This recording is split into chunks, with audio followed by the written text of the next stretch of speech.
Hey, everybody. Welcome to the B2B Revenue Leadership Podcast. Hey, what we do on this podcast is talk about what B2B sales and marketing leaders, operators, and experts are doing today to really break through and grow their businesses at exponential levels. Let's get it in the interview. At the end, I'll give you an update on my courses, and you can check out my website at b2brevenue.com, and it's Brian G. Burns on LinkedIn. Hey, Dennis, welcome to the show. As a way of getting started, tell us about yourself.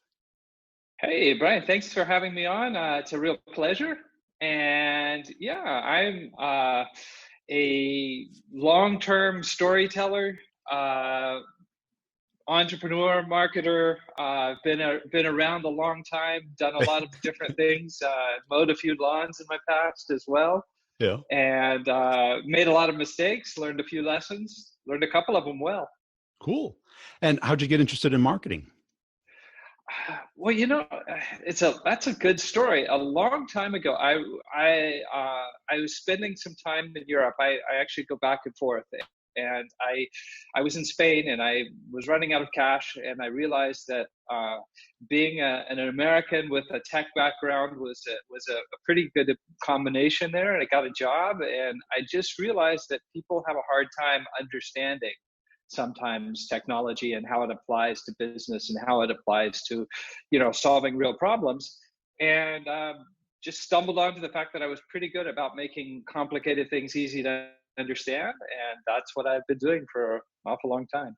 Cool. And you've applied technology to marketing? I've applied technology to marketing and marketing to technology. Yeah. And what's your typical engagement with your clients? Well, that's a great question. Sometimes it's, we have a whole team. Sometimes it's we run the whole show. Sometimes we just do little bits and pieces.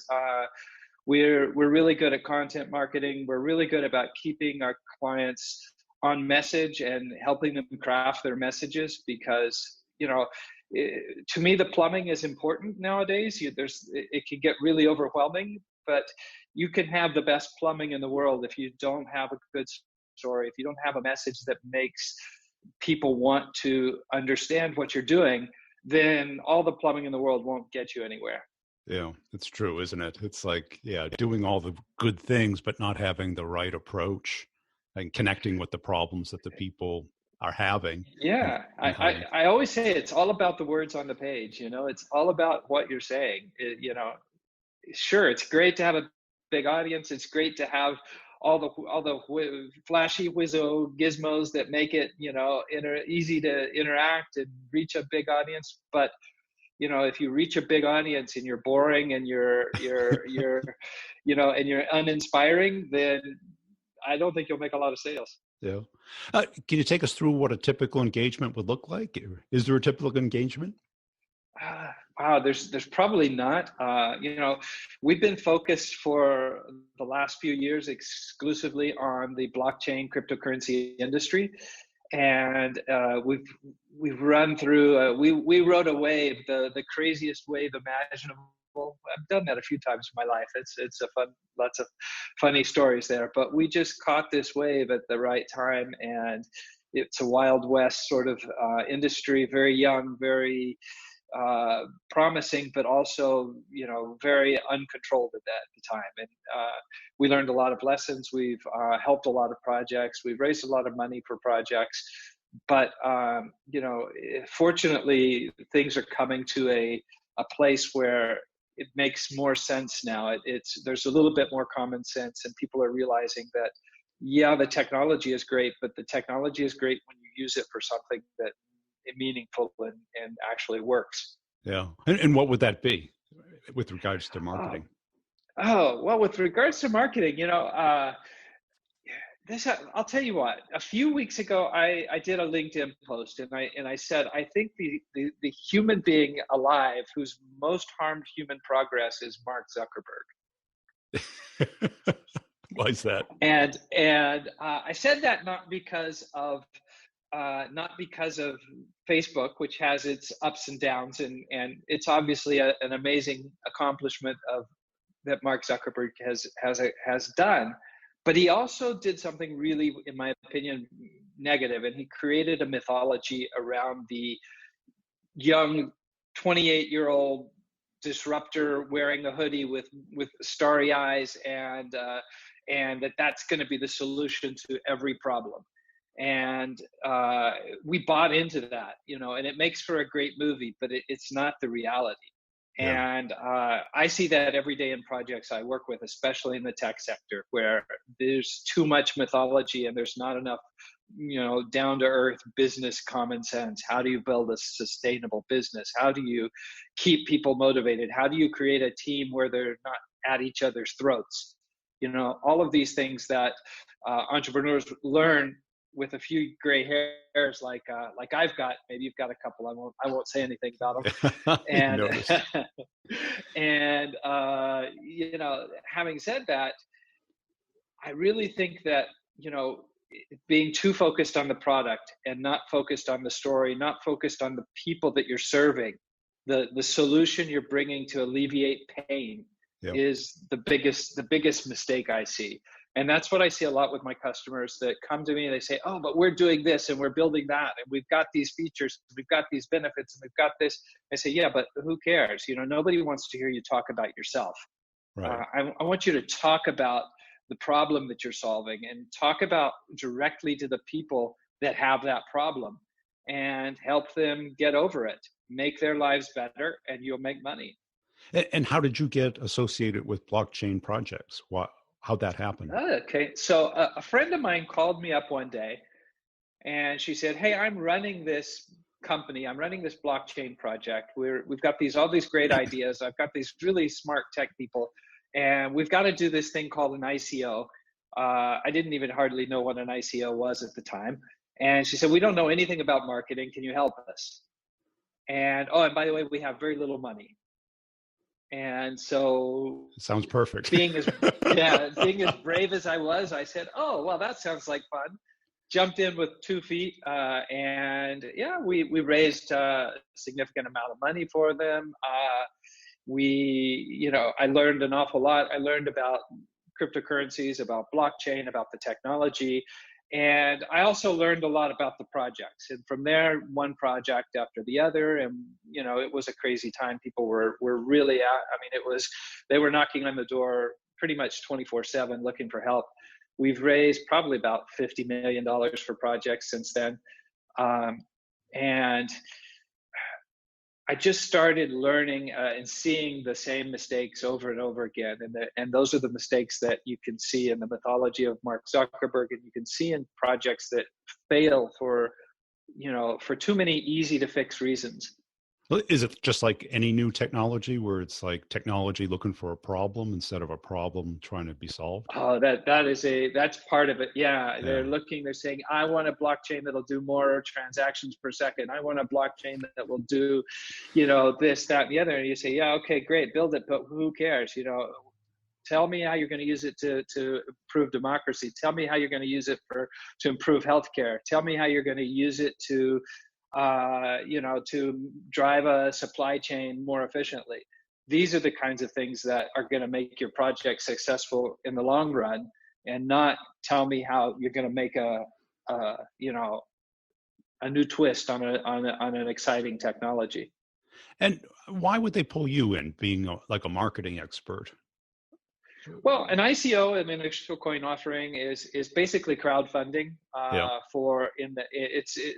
There's you need to create a community. You need to get people enthusiastic. You need to get them involved, and the only way to do that is with good marketing. Yeah.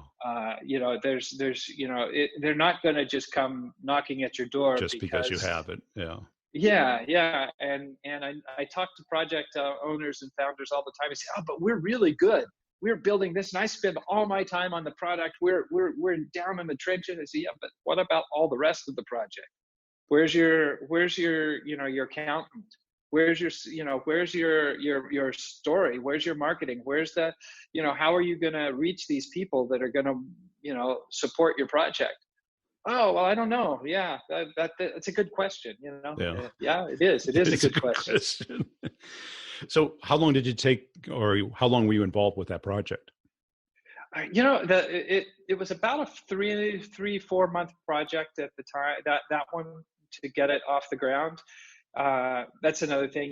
These are big projects. They're complicated. They've got lots of moving pieces. They're hard to explain sometimes. The idea of cryptocurrency, blockchain, it's not simple. No. And you have to take a step back and say, how can I make what I'm doing relatable? Because if you don't, you're going to people's eyes are going to glaze over. They're going to get bored, or you're going to be preaching to the same old crowd of 100,000 enthusiasts that they've already been taken for 7 rides by now. Yeah. And how did you market that coin? Is that what you were trying to do? Was to market? Yeah. So we used a lot of techniques that probably weren't being used at the time. We used contests to drive a huge email list.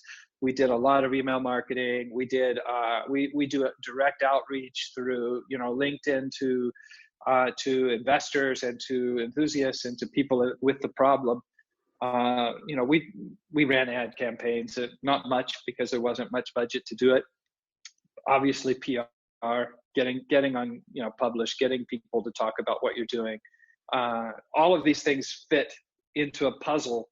Yeah. That if you neglect any one piece, you're gonna be limping along. And was there any one part of it that was more effective than another, or was it just a systematic approach? Well, it's got to be a holistic approach. Yeah. I think that's the most important thing. Maybe because I'm a storyteller, I always tell my clients that your email list is probably your biggest asset. Yeah, still. And it is, and it's in all of the different thousands of ways we have to communicate these days. It's still probably one of the most intimate ways of communicating with people, because you really are having a conversation with that person one-on-one in their head. Yeah. And we're not very orthodox about it. We're totally mail. If you have to mail 4 times a day, mail 4 times a day. It doesn't matter. It's if you're going.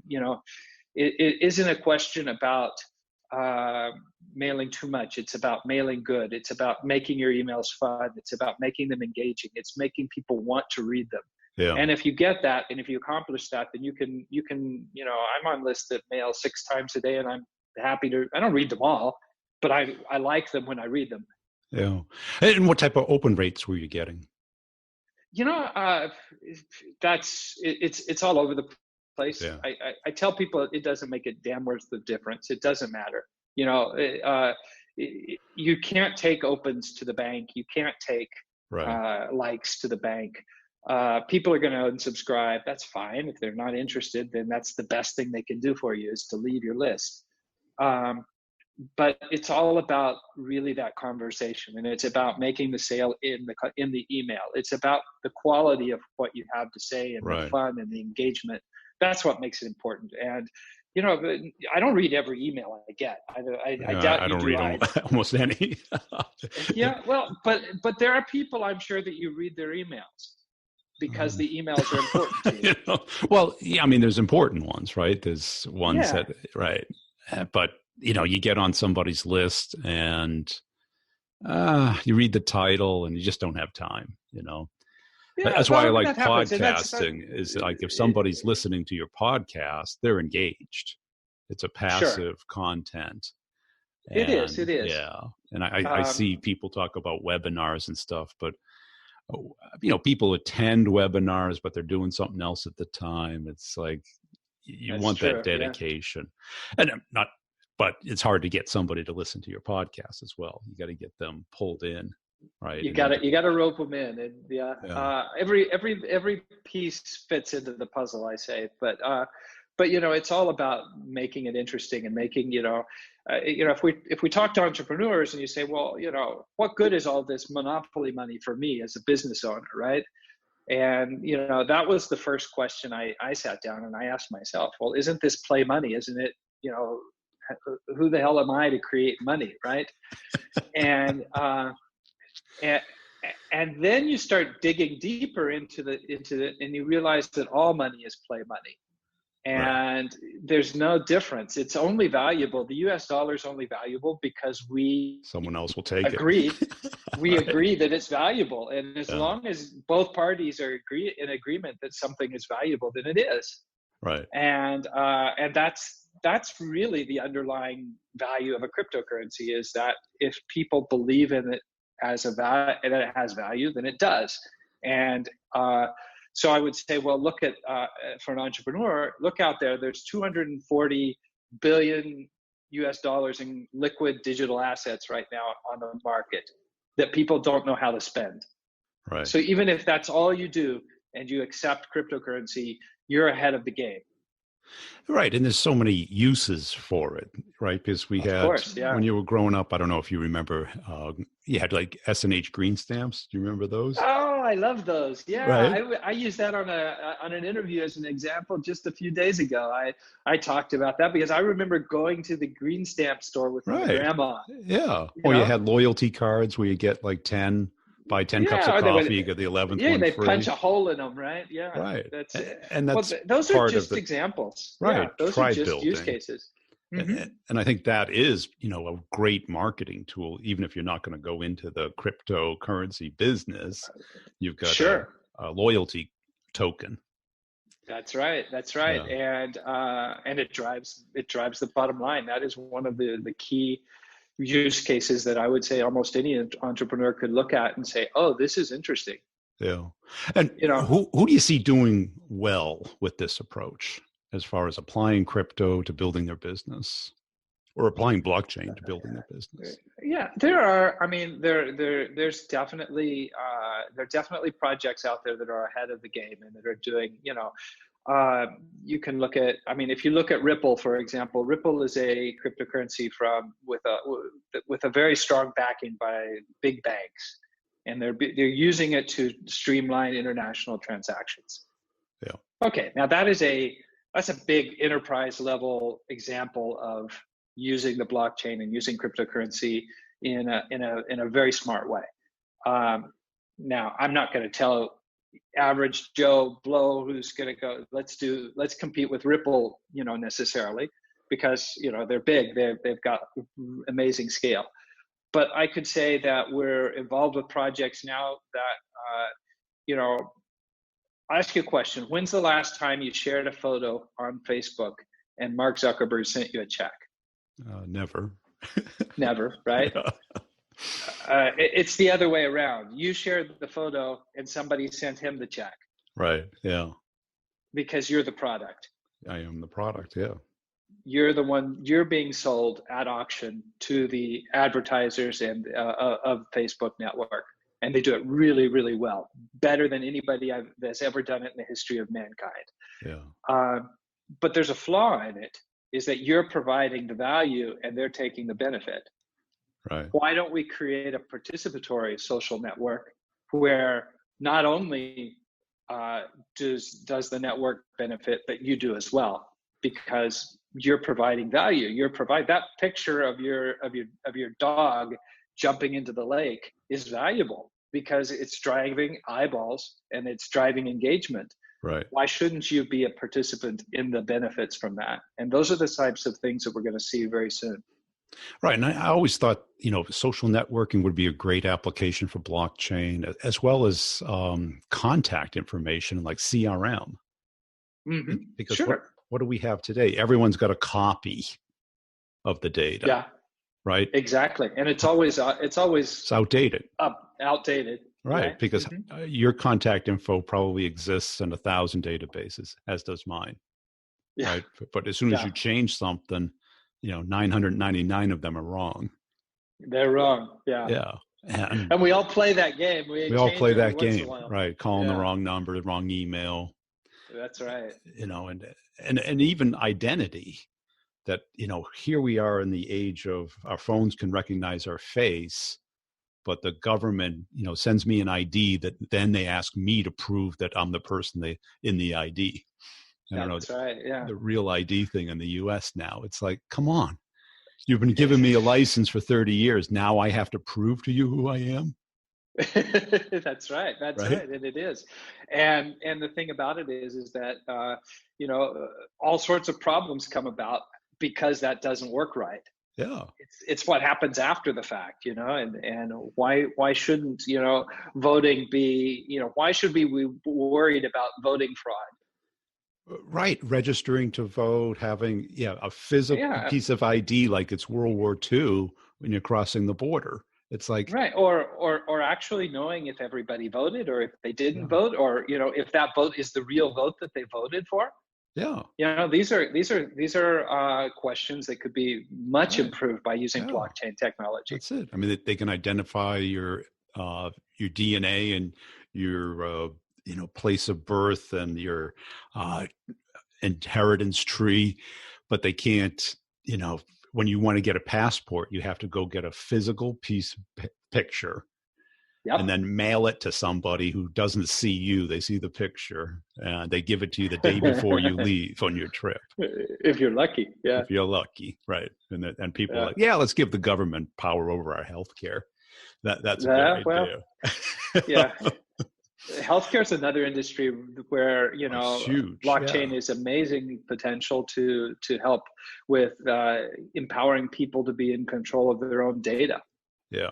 Right. Yeah. Why why do you, I mean, have you ever had to go from one doctor to the other and carry a bunch of paper, Oh yeah, or and all the trouble they have with opiates because people just go from doctor to doctor, get a prescription from 10 different yeah, doctors, and then go to 10 different pharmacies because that's there's right. there's Yeah, no identification or reconciliation on that. sure, Yeah. sure. Well, now what do you call a crypto entrepreneur? Cryptopreneur. So a cryptopreneur, yeah. Yeah. And for me, a cryptopreneur is any entrepreneur who is leveraging the blockchain to solve real problems for Yeah. real people. And what do you see? I mean, you wrote a book on this. Is it really enough for a book yet? Yeah, there is. Yeah, I I've think got is a it. copy right here. There we Yeah. go. It's called Behold the Cryptopreneurs. It's all about these topics that I've seen firsthand inside the industry, inside the projects, looking at things that are working, looking at things that aren't working, and saying, "Hey, we could do this better. We could do this in a way." I mean, there's so much benefit coming from this industry, but there's also so many promises that are being failed to be delivered on. Yeah. And it's a critical moment where the industry needs to step up, deliver on promises, really do good things, and prove that all of the hype is real, because otherwise it's going to end up just being a speculative financial instrument. And that's okay as a side part of an industry, but if that's the whole industry, you've got a problem. Yeah. And do you think the technology is there? Yeah, I think it Yeah. is. I mean, I don't know if it's, you know, there may not be a blockchain solution yet that's quite capable of scaling to compete with Visa or MasterCard on a global level yet, on that level of transactions. But we've got a long ways to go before we get there. Yeah. So the question is, let's start getting people in. Let's start making it real. Yeah. Let's start solving problems for people who can't get a bank account because they live 200 miles from the nearest bank branch. Yeah. These are real problems in the real world, and that people go hungry because they don't have access to financial services. Right. Yeah. And are you a big fan of MarTech? Are you applying technology to marketing? And Oh yeah, we do, obviously, and retargeting, all of the messaging, the conversational marketing. We follow all the trends, and yeah. we're careful about understanding them.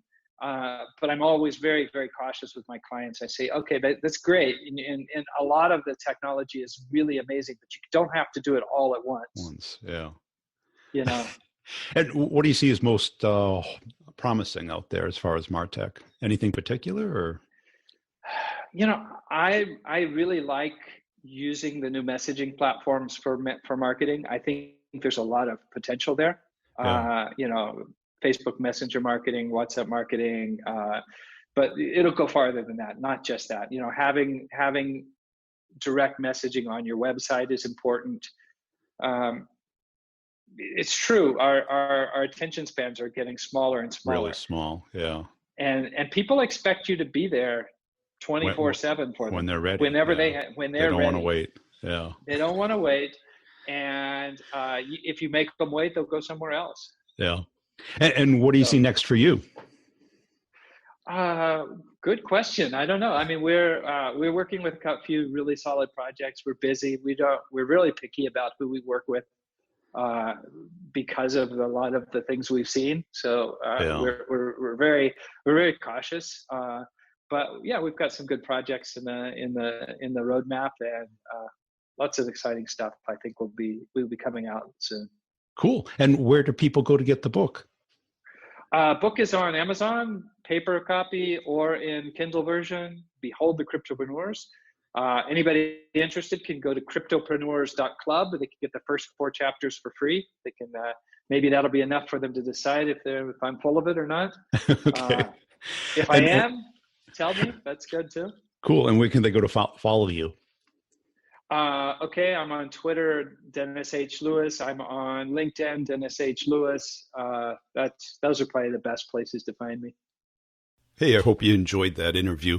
Hey, I want to make sure you're checking out b2brevenue.com. That is where you can get a free copy of an ebook that I did. It's a real ebook. It's not a fluff book. It shows and talks about how companies make buying decisions and how you can influence that from both a marketing and a sales standpoint, how to find all the people that are in the decision path and what they need to see, know, and touch and feel before they make a product selection.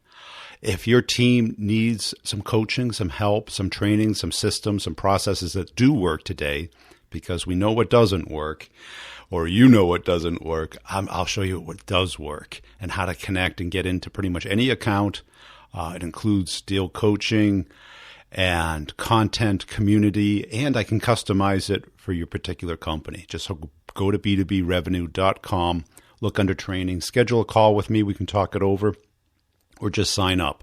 You can pay per month or all at once, whichever makes most sense for your budget. Also, I put out videos pretty much daily on LinkedIn and on YouTube. On LinkedIn, it's Brian G. Burns, and on YouTube, it's Brian Burns Sales. Just search for that if you like to consume some video content. And if you see me on LinkedIn, please put a comment and a share and a like on some of the videos. I really appreciate it. I've got a company page for each podcast. This one, the B2B Revenue Leadership Podcast, where I put both content and humor videos out daily. And tell a friend about the podcast. Really appreciate you listening. Check out the show notes for all the partners and the connections you can make there, the coupon codes for the products to evaluate them, see if they're a right match for you. And we'll see you next time.